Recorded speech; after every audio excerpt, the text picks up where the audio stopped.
तो हमारा जो नेक्स्ट टॉपिक है वो है ग्रेविटेशन, ठीक है। तो ये ग्रेविटेशन का जो लॉ है ये भी न्यूटन ने ही दिया था, इसको कहते हैं न्यूटन्स ग्रेविटेशनल लॉ। पहला क्वेश्चन है इसमें हमारे पास, which of the following is an example of an action at a distance force. मतलब एक पर्टिकुलर डिस्टेंस रहने के बाद भी उसमें कोई ना कोई फोर्स लग रहा है, तो ये कौन सा फोर्स होता है, तो ये होता है ग्रेविटी, ठीक है। तो gravity also known as the force of attraction between two objects because of their mass is an example of non contact और action at a distance force. देखिए फोर्स तो दो तरीके की होती है, एक तो हो गया कॉन्टैक्ट फोर्स और दूसरा नॉन कॉन्टैक्ट फोर्स। तो कॉन्टैक्ट फोर्स का एग्जांपल क्या है हमारे पास, जैसे कि इसका हो गया फ्रिक्शन, ठीक है। फ्रिक्शन फोर्स तभी लगेगा जब ऑब्जेक्ट्स के बीच में क्या होगा, कॉन्टैक्ट होगा ना, सरफेस ऑफ कॉन्टैक्ट होगा। लेकिन नॉन कॉन्टैक्ट फोर्स वैसी फोर्सेस हैं जो कि अगर डिस्टेंस पे भी है, मतलब कोई ऑब्जेक्ट यहाँ पे है दूसरा यहाँ पे भी है, तब भी ये जो है ये इस पर फोर्स लगा सकता है, ठीक है। इसको हम कहते हैं नॉन कॉन्टैक्ट फोर्स। तो ये जो ग्रेविटी है, ग्रेविटी भी एक एग्जांपल है नॉन कॉन्टैक्ट फोर्स का, ठीक है। और ये कैसे लगता है, कैसे कि अगर हम कोई बॉल ऊपर फेंके हैं, ठीक है, तो वो ग्रेविटी की वजह से नीचे आ रहा है, अर्थ और इसके बीच में कोई कांटेक्ट नहीं है, डिस्टेंस के बाद भी क्या हो रहा है, वो बॉल नीचे आ रहा है, मतलब अर्थ के फोर्स से। मीन्स ये फोर्स जो है वो डिस्टेंस पे भी लग सकता है, इसलिए इसको action at a distance force भी कहते हैं। These are forces which can act on an object without being in physical contact with it। मतलब क्या हुआ, अगर ये डिस्टेंट फोर्स है, मतलब बिना अगर कांटेक्ट में रहे हुए भी, ये बिना फिजिकल कांटेक्ट में रहे हुए भी ये फोर्स लगा सकता है। The magnetism is another example. अब मैग्नेटिक फोर्सेस भी जो होता है ये नॉन कांटेक्ट फोर्स ही होता है। फॉर एग्जांपल अगर ये कोई मैग्नेट यहाँ पे है, दूसरा यहाँ पे रखा हुआ है, ठीक है, इस दोनों के बीच में कोई फिजिकल कांटेक्ट तो नहीं है, लेकिन इसका मैग्नेटिक फील्ड तो है पूरा ऐसे फैला हुआ, तो इस मैग्नेटिक फील्ड के अंदर ये ऑब्जेक्ट है, मतलब ये भी ये फोर्स एक्सपीरियंस करेगा, ठीक है। नेक्स्ट क्वेश्चन है, what is the name of the force with which earth pulls everything towards itself. तो ऐसा कौन सा फोर्स है जिसके वजह से जो है अर्थ हर चीज़ को अपनी तरफ खींचता है, तो ये फोर्स है ग्रेविटी, ठीक है। Force of gravity is the force with which the earth pulls everything towards its centre, ठीक है ना। नेक्स्ट क्वेश्चन है हमारे पास, law of gravitation applies to. तो लॉ ऑफ ग्रेविटेशन जो है वो कहाँ पे अप्लाई होता है, तो कोई भी लॉ ऑफ ग्रेविटेशन जो है वो हर जगह अप्लाई होगा, ठीक है। तो इसका जो करेक्ट आंसर है वो होगा ऑप्शन नंबर ए। जितना भी यूनिवर्स में पार्टिकल्स है वो हर कोई जो ग्रेविटेशनल फोर्स एक्सपीरियंस करता है, ठीक है। क्योंकि ग्रेविटेशनल फोर्स क्यों होता है, ड्यू टू ऑब्जेक्ट्स मास। किसी के पास मास है किसी ऑब्जेक्ट के पास, तभी वो ग्रेविटेशनल फोर्स एक्सपीरियंस कर पाएगा। The broad form of this type of attraction between any two particles is called gravity. तो कोई दो पार्टिकल्स के बीच में अगर फोर्स ये लग रहा है उसको हम लोग क्या कहेंगे, ग्रेविटी कहेंगे। For example, if two objects of 1 kg are placed at a distance of 1 meter, then the force of 6.67 into 10 power minus 11 Newton between them will be act। एक मान लेते हैं एक है m1, ठीक है, दूसरा भी m1 ही है, क्योंकि दोनों का जो मास है मान लेते हैं ये 1 kg है और ये 1 kg है, और दोनों के बीच में डिस्टेंस जो है वो 1 मीटर का है, ठीक है। तो इस दोनों के बीच में जो फोर्स होगा ना, ग्रेविटी जो होगा वो होगा 6.67 into 10⁻11 Newton। This force is very short, but the force between the giant celestial bodies is so high that due to this they rotate around their center and retain in balance of the earth revolves around the sun and the moon due to this gravitational force।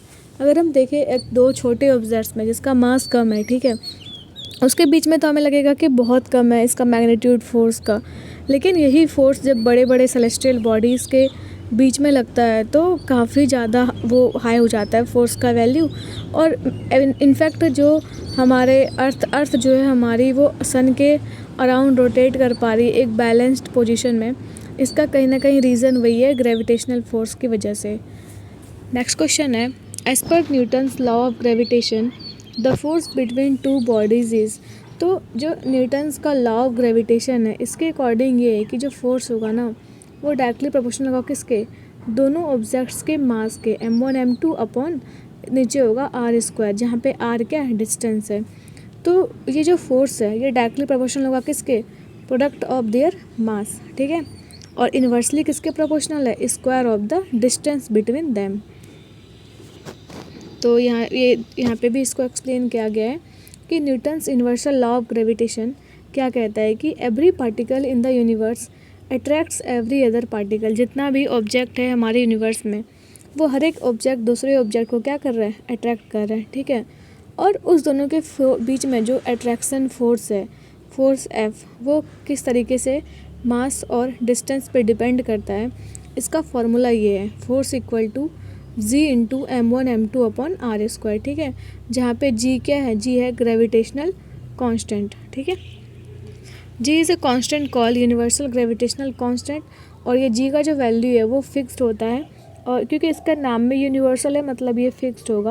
और इसकी value होती है 6.67 into 10⁻11 newton metre square KG square. Who first determined the value of G. सबसे पहले जो जी का value है universal gravitational constant, इसको किसने निकाला था, तो वो थे लॉर्ड कैवेंडिश, ठीक है। Lord Cavendish attempt to assume universal gravitational constant, Lord Henry Cavendish and Sir Charles Vernon Boyle's names are notable। Means gravitational constant की वैल्यू जिसको निकालने की जिसने कोशिश करी ना, उसमें दो नाम आते हैं, एक तो है कैवेंडिश और दूसरा है वर्नन बॉयस, ठीक है। In fact Cavendish was the first person who was exactly the value of gravitational constant to reliable range. लेकिन इसको सबसे पहले निकाला किसने, और वो भी एक एग्जैक्ट वैल्यू कह सकते हैं, वो निकाला कैवेंडिश ने। इसलिए कहते हैं कि जी का जो वैल्यू है वो कैलकुलेट करने का जो ऑनर है, क्रेडिट है, ये जाता है कि इनको, कैवेंडिश को। Following the excellent laboratory method to determine the value of universal gravity constant G, 6.67 into 10⁻11 newton metre square KG square, उन्होंने ये वैल्यू निकाला। With reference to gravity what is G called. तो ग्रेविटी के term में देखें तो जी को क्या कहते हैं, जी को हम कहते हैं ग्रेविटेशनल कांस्टेंट, ठीक है। The gravitational constant is the proportionality constant between the Newton's law of universal gravitation, ठीक है। तो न्यूटन ने जो ये लॉ दिया था ना, उसमें ही ये कांस्टेंट आता है। जैसे कि मैंने भी बताया था कि एफ डायरेक्टली किसका प्रोपोर्शनल होता है, प्रोडक्ट ऑफ मासेस, और इन्वर्सली प्रोपोर्शनल किसके होगा, रेडियस के स्क्वायर पे, मतलब दोनों के बीच के डिस्टेंस के स्क्वायर पे। जब इसको हटाएंगे यहाँ पे प्रोपोर्शनलिटी का साइन, तो यहाँ पे इसके बदले में क्या आएगा, जी आएगा, ठीक है। जी हो जाएगा m1 m2 upon R square. तो इस तरीके से हम देख सकते हैं कि जी का वैल्यू कैसे आता है। और ये जी का जो वैल्यू है वो हर जगह कांस्टेंट होगा, है ना। और इसका वैल्यू जो होता है वो 6.67 into 10⁻11 newton metre square KG square. ये यूनिट भी बहुत इंपॉर्टेंट है, ठीक है। आप यूनिट भी ध्यान रखेंगे और वैल्यू भी। आगे बढ़ते हैं। नेक्स्ट क्वेश्चन है, if the distance between two objects increases 3-fold then the gravitational force of the attraction between them. मैंने अभी फॉर्मूला बताया कि F इक्वल टू क्या होता है, जी m1 m2 upon R square. अगर दोनों के बीच का जो डिस्टेंस है वो कितना होगा, 3 टाइम्स होगा, तो r का वैल्यू क्या होगा, ये एक्चुअल में इफेक्ट कितना होगा, 9 का होगा। मीन्स फोर्स जो है वो 1/9 हो जाएगा ना, डिक्रीज़ कर जाएगा, ठीक है। तो वही बोल रहा है बिकम्स 1/9 ऑफ द ओरिजिनल। तो if the distance between two objects increased 3-fold then the gravitational force of attraction between them becomes 1/9 of the original. तो अगर हम डिस्टेंस को जिस भी प्रोडक्ट में बढ़ाएंगे, जिस भी फैक्टर में बढ़ाएंगे, तो उसका जो ग्रेविटेशनल फोर्स है ना, उतने ही फैक्टर से क्या होगा, कम होगा, ठीक है। तो अगर हम 2 टाइम्स बढ़ाते हैं तो 1/4 कम होगा, ठीक है। इस तरीके से हम देख सकते हैं। नेक्स्ट टॉपिक है gravity and motion under gravity. तो पहले देखेंगे, समझेंगे ग्रेविटी होता है क्या है, और ग्रेविटी के अंडर किस तरीके के मूवमेंट, मोशन होते हैं। पहला क्वेश्चन है इसमें, an iron ball and wooden ball of the same radius are released from a height h in vacuum, the times taken by both of them to reach the ground are. तो 2 ball है, ठीक है। एक तो iron का है, दूसरा है वुडन बॉल। अब दोनों को ही हम एक पर्टिकुलर हाइट h से रिलीज़ करते हैं, कहाँ पे, वैक्यूम में। तो दोनों को जो टाइम लगेगा ना, वो कितना टाइम लगेगा, तो दोनों को एग्जैक्टली सेम टाइम लगेगा, क्योंकि वहाँ पे कोई ग्रेविटी एक्ट नहीं कर रही है। An iron ball and a wooden ball of the same radius are released from a height h in a vacuum, then the time taken by both of them to reach the ground are exactly equal। दोनों का जो time होगा ना, वो दोनों के लिए same ही होगा। और इसका रीज़न ये है कि जी का जो वैल्यू है ना, वो डिपेंड करता है size and mass of the body पे, लेकिन ये कहाँ पे करता है, अर्थ पे, ना कि वैक्यूम में, ठीक है। If the speed of rotation of earth increases the weight of the body, अगर जो अर्थ है ना उसका रोटेशनल स्पीड अगर बढ़ जाए, है ना, बढ़ जाएगा, ऐसा कब होगा, जब ग्रेविटेशनल फोर्स कम होगा। तो ग्रेविटेशनल फोर्स कम होगा मतलब क्या होगा, जी की वैल्यू कम होगी।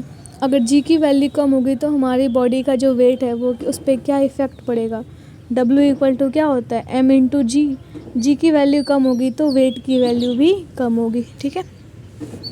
तो if the speed of rotation of the earth increases then the weight of the body will decrease. What is the value of G, तो जी की वैल्यू कितनी होती है, ये 9.8 मीटर पर सेकेंड स्क्वायर होती है, ये आपको ध्यान रखना है। The acceleration experienced bye a freely falling object due to the gravitational force of the massive body is called acceleration due to gravity। तो कोई भी ऑब्जेक्ट अगर हमारे एटमॉस्फेयर में फ्री फॉल की कंडीशन में है तो उसका एक्सेलरेशन क्या होगा, वो होगा 9.8 मीटर पर सेकेंड स्क्वायर, ठीक है। और ये एक्सेलरेशन लग क्यों रहा है, ड्यू टू अर्थ, है ना, अर्थ की वजह से ना जी का वैल्यू है, तो इसको हम इसे कहते हैं एक्सेलरेशन ड्यू टू ग्रेविटी। और जी एक तरीके से एक्सेलरेशन ही है, तो इसका ऐसा यूनिट क्या होगा, मीटर पर second square. The value of radius value of acceleration due to gravity G at a distance of 2r from the surface of earth where r is radius of the earth. अगर r है जो radius of earth है, ठीक है, अगर हम अर्थ के radius को डबल कर दें तो जो जी की वैल्यू है उस पर क्या इम्पैक्ट पड़ेगा। तो इसके लिए आपको देखना है कि एक फार्मूला होता है, ठीक है। ये फार्मूला कुछ इस तरीके से है कि जी जो होगा वो होगा जी डैश जो होगा, मतलब जो चेंज आएगा उसमें G upon 1 plus H R E का होल स्क्वायर, ठीक है। आप देख सकते हैं कि आर जो है यहाँ पे नीचे है, इन्वर्सली प्रोपोर्शनल है, लेकिन यहाँ पे ये स्क्वायर के टर्म में है, ठीक है। तो जी पे जो इम्पैक्ट पड़ेगा ना, वो अगर इस फॉर्मूला में हम पुट करें तो वो हमारे पास आएगा जी डैश इक्वल टू जी 1 + 2, ठीक है।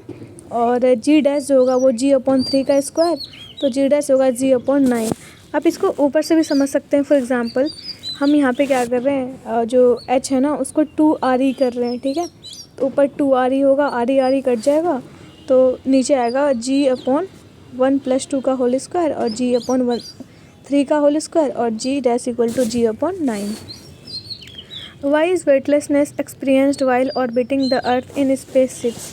तो हम क्यों वेटलेसनेस फील करते हैं, ठीक है, जब कोई स्पेस क्राफ्ट जो है वो अर्थ के अराउंड, मतलब जब वो रोटेट करता है, ठीक है, ऑर्बिट करता है, तो हम जीरो ग्रेविटी क्यों एक्सपीरियंस करते हैं, वेटलेसनेस का एक्सपीरियंस क्यों होता है, because of the zero gravity, ठीक है।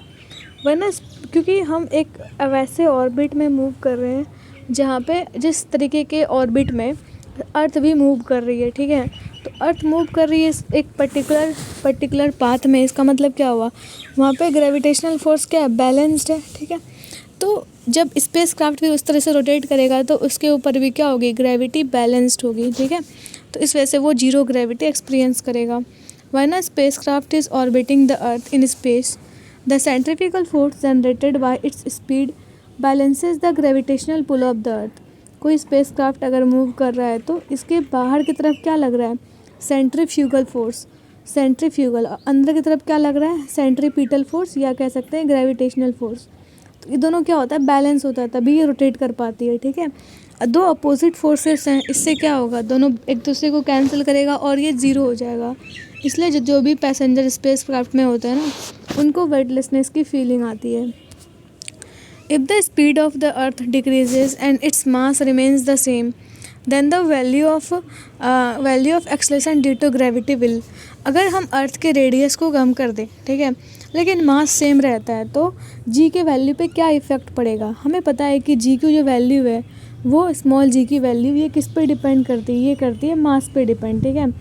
तो ग्रेविटी जो है ना उसमें वो इंक्रीज़ आएगा, क्योंकि कुछ ना कुछ तो ये रेडियस पे भी डिपेंड करती है। हम ये फॉर्मूला देख सकते हैं कि स्मॉल जी जो होगा उसका फॉर्मूला क्या होता है, mass of earth upon radius of earth का स्क्वायर। तो अगर रेडियस का, अर्थ का जो रेडियस है वो कम होगा, ये नीचे की वैल्यू कम होगी, तो ये इसकी जी की जो वैल्यू है वो बढ़ जाएगी, ठीक है। तो it is clear from this formula that gravitational acceleration G जो है वो किसके प्रोपोर्शनल होता है, मास और इन्वर्सली किसके प्रोपोर्शनल होगा, square of the radius of the अर्थ, ठीक है। इस वजह से रेडियस या मास कुछ भी बढ़ेगा घटेगा तो जी की वैल्यू पे इम्पैक्ट पड़ेगा। The apparent wait of a person in a lift which is moving down with uniform acceleration is, अगर कोई पर्सन लिफ्ट में है, ठीक है, अगर वो लिफ्ट जो है वो नीचे आ रहा है, तो लिफ्ट जो नीचे आ रहा है तो उसके पर्सन को क्या फ़ील होगा, कैसा फ़ील होगा, है ना। तो हम आप अगर लिफ्ट में होंगे तो आपने ये फील भी करा होगा कि हमें कम वेट का जो है ना वो एहसास होता है अगर हम लिफ्ट में नीचे की तरफ आते हैं, ठीक है। तो वही है कि less than the weight when the person is stationery.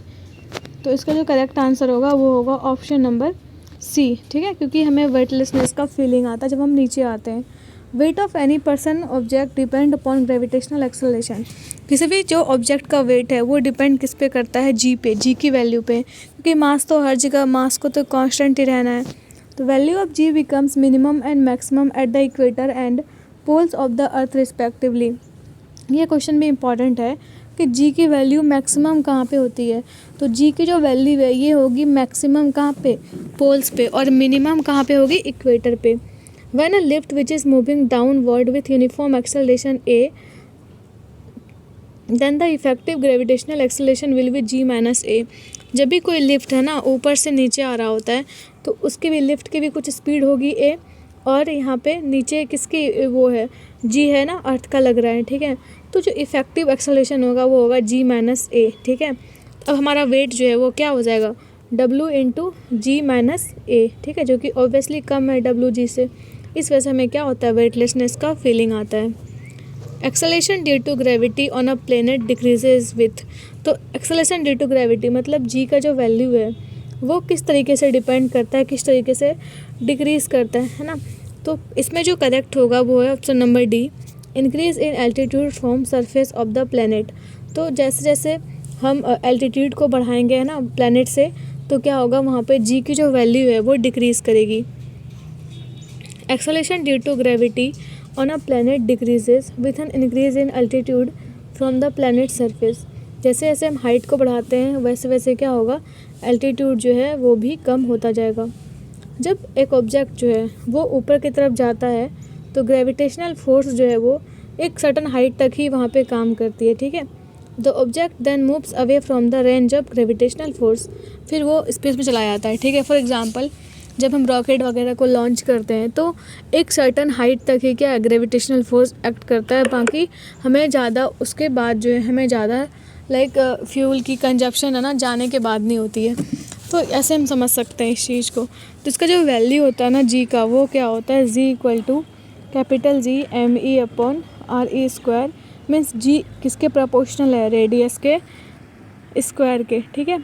What is the value of acceleration due to gravity at the centre of earth, तो अर्थ के सेंटर पे जो है जी की वैल्यू वो क्या होती है, तो जी की वैल्यू क्या होगी, ज़ीरो होगी। The force of gravity is the force by which the earth pulls any object towards it. तो ये जो एक्सेलरेशन ड्यू टू ग्रेविटी है या फिर फोर्स ड्यू टू ग्रेविटी क्या है, जिसके वजह से जो कोई भी अर्थ जो है कोई भी ऑब्जेक्ट को अपने तरफ पुल करती है, अपने तरफ अट्रैक्ट करती है। तो due to this object thrown above mainly comes to again and falls on the surface of the earth. इसी वजह से इस जी की वजह से ही या फिर कह सकते हैं अर्थ की फोर्स की वजह से ही कोई भी ऑब्जेक्ट को हम ऊपर फेंकते हैं तो वो नीचे आ जाता है। Due to this force an acceleration is placed on the falling object due to which the velocity of object increases continuously downwards it, this is called gravitational acceleration.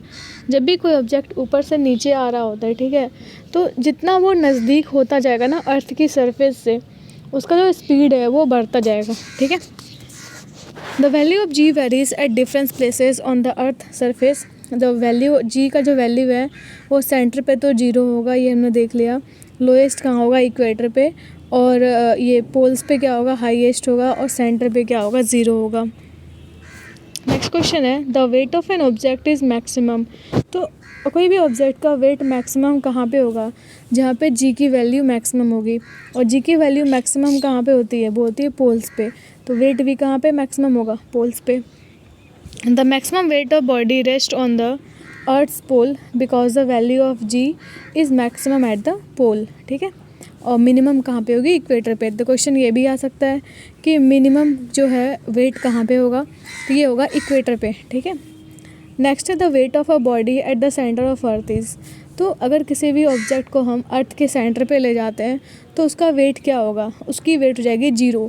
इसका रीज़न क्या है, वेट का फॉर्मूला क्या होता है, m/g। अगर g की value को हम 0 कर दें तो वेट भी क्या हो जाएगा, हमारा 0 हो जाएगा, ठीक है। तो ऑप्शन नंबर डी इसका करेक्ट आंसर होगा। Gravitational acceleration at the centre of the earth is 0, so the weight of a body on the centre of earth will be 0, ठीक है। But the mass of the object will never be 0 because the mass of any object is not depend on the gravitational acceleration. But mass जो होता है वो हमेशा constant होता है, तो इस वजह से मास पे कोई इम्पैक्ट नहीं पड़ेगा, बट वेट जो है वो 0 हो जाएगा। The values of G at the poles is maximum and minimum at the equator. Next is what will happen if an object is dropped from a height and there is no air resistance. कोई object को हम एक height से release करते हैं, ठीक है, अगर वहाँ पे कोई एयर रेसिस्टेंस नहीं हो तो उस केस में क्या होगा, तो उसका स्पीड जो है वो इंक्रीज़ करता जाएगा, ठीक है। ऑप्शन नंबर डी जो इसका करेक्ट आंसर होगा। One an object is dropped from a height and there is no air resistance. कोई ऑब्जेक्ट को हम एक पर्टिकुलर हाइट से रिलीज़ करते हैं, ठीक है, उसमें कोई एयर रेसिस्टेंस ना हो तो उसका स्पीड जो है वो इंक्रीज़ करेगा। क्यों इंक्रीज़ करेगा, due to gravitational force and in the presence of air will resist the speed of ball. लेकिन अगर एयर रहेगा, मतलब प्रेशर, अगर एयर रहेगा तो क्या करेगा, वो इस बॉल के स्पीड को क्या करेगा, कम करेगा। नेक्स्ट है weight of a person at a height of r from the surface of earth where r is the radius of the earth. तो मतलब अगर किसी पर्सन का वेट जो है वो हाइट r पे क्या होगा, अगर r जो है वो रेडियस है अर्थ का, ठीक है, तो ये होगा 1/4 हो जाएगा, ठीक है। Because the value of acceleration g applied on an object decreases when the object moves from surface of earth up and down. तो कोई भी ऑब्जेक्ट अगर हम ऊपर ले आते हैं या फिर नीचे ले आते हैं, ठीक है, तो क्या होगा ना, उसका जो उसमें g का जो वैल्यू में है ना वो चेंज आ जाएगा। फॉर एग्जांपल g का जो फॉर्मूला होता है, इन जो चेंज्ड g का फॉर्मूला g/1 + h/r का स्क्वायर। अगर हम हाइट की जगह r लिखते हैं तो r क्या होगा, कट जाएगा, तो ये बचेगा 1 + 1 2, ठीक है, और ये स्क्वायर है तो हो जाएगा 4, तो ये g की जो वैल्यू है 1/4 हो जाएगी। In this way, the gravitational acceleration will remain 1/4 and weight of a person remains 1/4। क्योंकि g की जो वैल्यू है वो 1/4 होगी तो क्या होगा, वेट भी 1/4 हो जाएगा। If an object on a free fall from a certain height reached on the ground in 1 second, what is its velocity on the impact with the ground? अगर कोई ऑब्जेक्ट जो है वो मतलब फ्री फॉल हो रहा है किसी सर्टन हाइट से और उसको टाइम लेता है ग्राउंड तक पहुंचने में 1 सेकेंड का, ठीक है, तो वेलोसिटी क्या होगी ग्राउंड पे आने टाइम में, तो वेलोसिटी कितनी होगी 9.8 मीटर पर सेकेंड। कैसे होगी, ऐसे देख सकते हैं हम, तो हम जानते हैं न्यूटन्स का जो फर्स्ट लॉ उसके अकॉर्डिंग v = क्या होता है u + at, जहाँ पे u क्या इनिशियल वेलोसिटी, मतलब जब कोई ऑब्जेक्ट को हम एक सर्टन हाइट से रिलीज़ करते हैं स्टार्टिंग में उसका स्पीड तो 0 होगा, तो ये 0 हो गया, ठीक है। v = हमें ये पता करना है, v फाइनल वेलोसिटी पता करना है, a कितना होगा 9.8 मीटर पर सेकेंड स्क्वायर और टाइम 1 होगा, तो v की वैल्यू होगी 9.8 मीटर पर second. Weight w of a body can be given by the formula. तो वेट का फॉर्मूला क्या होता है, mg, ठीक है, option number D correct answer है इसका। तो the weight of a body w is equal to the product of mass and gravitational acceleration, ठीक है। The value of g is lowest at the equator and highest at the pole. तो g की value है वो lowest होगी कहाँ पे, lowest होगी यहाँ पे इसकी कह सकते हैं इक्वेटर पे, और हाईएस्ट होगी पोल्स पे। Due to which the weight of a body is more at the pole and less at the equator. क्योंकि g की वैल्यू कम होगी तो वेट भी कम होगा और g की वैल्यू ज़्यादा होगी तो वेट भी ज़्यादा होगी। नेक्स्ट टॉपिक है हमारे पास सैटेलाइट मोशन और इसके वेलोसिटी। नेक्स्ट टॉपिक है हमारे पास सैटेलाइट मोशन और इसके वेलोसिटी, ठीक है। तो सैटेलाइट जो है वो किस तरीके से मूव करता है और इसकी वेलोसिटी क्या होती है, एक ऐसी वेलोसिटी अगर हम इस स्पीड से किसी ऑब्जेक्ट को भेजते हैं स्पेस में, ठीक है, मतलब अगर हम किसी भी ऑब्जेक्ट को इस स्पीड से अगर हम फेंकते हैं तो वो कभी भी वापस नहीं आएगा, मतलब वो अर्थ के ग्रेविटेशनल फोर्स को काउंटर कर देगा, ठीक है। इसकी जो वैल्यू होती है वो 11.2 मीटर पर सेकेंड होती है, किलोमीटर पर सेकेंड, ठीक है। तो पहला क्वेश्चन है the period of revolution of a certain planet in an orbit of radius r is t it's period of revolution in an orbit of radius 4r will be. तो कोई एक certain planet है, ठीक है, जिसका period of जो revolution है वो t है, रेडियस r है, ठीक है। लेकिन अगर इसका पीरियड ऑफ रेवोल्यूशन पे क्या इम्पैक्ट पड़ेगा अगर हम इसके रेडियस को 4r कर दे तो रेडियस अगर 4r करेंगे तो इसका जो टाइम है, टाइम पीरियड जो है वो जस्ट डबल हो जाएगा, ठीक है। तो ऑप्शन नंबर बी इसका करेक्ट आंसर है। From Kepler's third law the period of revolution of planet revolves around the sun is called its rotation time period. मतलब केपलर्स के थर्ड लॉ के अकॉर्डिंग क्या है कि किसी भी प्लैनेट का टाइम पीरियड जो होगा वो डायरेक्टली किसके प्रोपोर्शनल होता है, रेडियस के क्यूब के, ठीक है, टाइम पीरियड का स्क्वायर। तो square of the rotation time period is proportional to the cube of semi major axis of their orbits planets average distance from the sun. तो टी स्क्वायर किसके proportional होगा, R cube के। तो T square equal to हम के R cube लिख सकते हैं। अब हमें ये देखना है कि हम क्या कर रहे हैं, रेडियस को 4 टाइम्स कर रहे हैं, ठीक है। तो T1 का स्क्वायर क्या होगा, के 4r क्यूब। तो T1 का स्क्वायर इक्वल टू 64 के आर क्यूब और T1 का स्क्वायर अपॉन 64 हो जाएगा। अगर हम 64 को नीचे लाएंगे तो equal to K R cube, और इसका अगर हम स्क्वायर रूट लें तो वो कितना होगा, 8 हो जाएगा, ठीक है। T square equal to T1 का स्क्वायर अपॉन 64 और T1 का स्क्वायर किसके बराबर होगा, 64 T2 के स्क्वायर और T1 इक्वल टू 8T, ठीक है। Once a satellite is placed in orbit then the only force that controlling its speed is the force of. कोई अगर सैटेलाइट एक बार ऑर्बिट में पहुंच गया, ठीक है, तो कौन सा फोर्स जो है जो इसको बैलेंस करता है, तो वह है ग्रेविटी, ठीक है। Once a satellite is placed in orbit then the only force that controlling its speed is the force of gravity. The height of any orbit और the distance of satellite from the earth surface determine the speed of the satellite. मतलब जो कितने height पे वो satellite placed है और जो कितने डिस्टेंस पे है, ये बस ये डिसाइड करेगा कि उसकी स्पीड क्या होगी, ठीक है। लेकिन सैटेलाइट का जो मोशन होगा वो कंट्रोल कौन करेगा, earth, due to its force of gravity. When the satellite is near the earth the force of gravity is greater. जब सैटेलाइट जो है वो अर्थ के पास होगा, ठीक है, तो फोर्स ऑफ ग्रेविटी क्या होगी, ज़्यादा होगी। और लेकिन सैटेलाइट जो है वो दूर होगा तो फोर्स ऑफ ग्रेविटी कम होगी, ठीक है। तो इसलिए सैटेलाइट जब अर्थ के पास होता है ना तो उसमें इसकी स्पीड होती है ना वो काफ़ी ज़्यादा होती है। Which law is known as Kepler's first law. तो कौन से लॉ को हम केपलर्स के का फर्स्ट लॉ कहते हैं, तो इलिप्स के लॉ को हम कहते हैं केपलर्स का फर्स्ट लॉ, ठीक है। तो Kepler's first law is also known as the ellipse. तो केपलर का जो फर्स्ट लॉ है उसको हम इलिप्स भी कहते हैं। और केपलर ने 3 लॉ दिए थे, कोई भी एस्ट्रोनॉमिकल ऑब्जेक्ट जो है वो किस तरीके से ऑर्बिट करता है उसके लिए 3 लॉ दिए थे। पहला तो ये है कि the orbit of all the planets is long circular and the sun is at the centre of this orbit. So कितने भी प्लैनेट अगर हमारे जो सोलर सिस्टम में, ठीक है, यूनिवर्स में, वो सारे का जो ऑर्बिट होता है, ऑर्बिट किसको बोलेंगे, जिस पाथ में वो रिवॉल्व कर रहा है या मूव कर रहा है, तो इस तरीके का होगा, सर्कुलर होगा, ठीक है। एक इलिप्टिकल कह सकते हैं, इस शेप में होगा और सेंटर में क्या होगा, सन होगा, ठीक है। और बाकी जो प्लैनेट्स हैं वो जस्ट इस तरीके के ऑर्बिट में मूव करेंगे। ये पहला लॉ है केपलर का। Second law states that a line between the sun and the planet sweeps equal area in equal time. मतलब अगर यहाँ पे अगर इस तरीके से सन है, ठीक है, ये कोई भी प्लैनेट है इस तरीके से, तो जो इक्वल टाइम में जो है वो इक्वल एरिया कवर करेगा, इस तरीके का हम ये लॉ कह सकते हैं, ठीक है। अगर यहाँ से यहाँ जाने में टाइम इसको 2 सेकंड लग रहा है और यहाँ से यहाँ आने में भी 2 सेकंड लग रहा है, दोनों का एरिया जो होगा ना वो भी सेम होगा।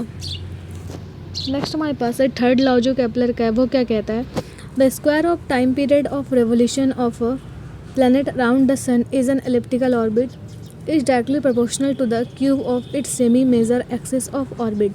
मीन्स जो टाइम पीरियड ऑफ रेवोल्यूशन होगा, मीन्स कोई जो प्लैनेट है वो कितने टाइम में पूरा सन को जो है वो रिवॉल्व कर रहा है, वो टाइम पीरियड ऑफ रेवोल्यूशन जो होगा एलिप्टिकल ऑर्बिट में, ठीक है, वो होगा, इसका स्क्वायर जो होगा, टाइम का स्क्वायर जो होगा वो डायरेक्टली किसके प्रोपोर्शनल होगा, ये जो रेडियस है ना आर, मीन्स जो अर्थ और जो प्लैनेट, पर्टिकुलर प्लैनेट और सन के बीच का जो डिस्टेंस है, ठीक है, आर, उसके क्यूब के प्रोपोर्शनल होगा, ठीक है। हमने अभी इसके लिए न्यूमेरिकल भी देखा कि किस तरीके से टाइम पीरियड जो है वो रेडियस पे डिपेंड करता है, ठीक है। तो यहाँ पे ये जो फार्मूला है, अगर हम इसको यहाँ पे प्रोपोर्शनलिटी को हटा दें, ठीक है, तो ये कैसा बनेगा formula, T square equal to K R cube, ठीक है। जहाँ पे हम कह सकते हैं कि T square upon R cube जो होगा वो हमेशा कांस्टेंट होगा, ठीक है। एक कांस्टेंट होगा हमेशा, टी स्क्वायर मतलब टाइम पीरियड का square upon semi major axis का जो क्यूब है, ठीक है। तो आई होप आपको समझ में आया होगा। Thank you so much.